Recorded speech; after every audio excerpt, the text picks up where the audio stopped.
النادي الأهلي بيتعادل مع الداخلية 1-1 وبيتصدر الدوري الممتاز برصيد 41 نقطة. النادي الأهلي بدأ الماتش بالتشكيلة: محمد الشناوي ومحمد هاني وياسر إبراهيم ورامي ربيعة ومحمد أشرف، وفي خط النص لعب بمروان عطية وحمدي فتحي وأحمد القندوسي، وفي خط الهجوم بيرسي تاو وطاهر محمد طاهر ومحمود كهربا.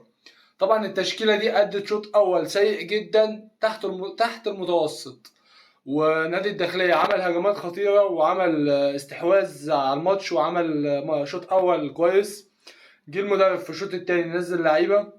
طبعا أول تبديل كان علي معلول، وخروج محمد أشرف ده تبديل شايفه صح جدا، وهو ده اللي قلب الماتش وخلى النادي الأهلي يتقدم عن طريق كهربا 1-0، وانطرد لاعب من الداخلية في الدقيقة 80.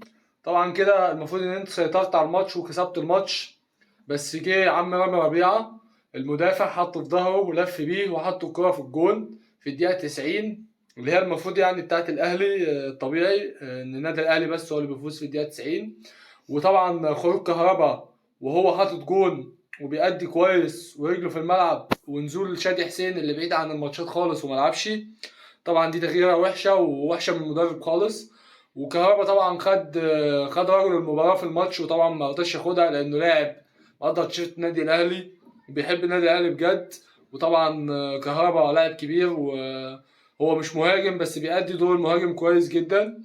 والنادي الاهلي خسر نقطتين، وبتمنى طبعا يحسنوا مستواهم لان هم داخلين على ماتشات صعبه في افريقيا، والماتشات دي لازم اللعيبه تفوق واللعيبه تفهم ان هي داخله على ماتشات صعبه. وصن داونز والهلال السوداني برضه هيجي يلعبك هنا فريق غلس. وطبعا هتلاعب القطن، ده المفروض اسهل ماتش ليك لازم تكسبه، تكسب الماتشين. فبتمنى لعيبه النادي الاهلي تاخد بالها كويس من الماتشات وترجع لمستواها.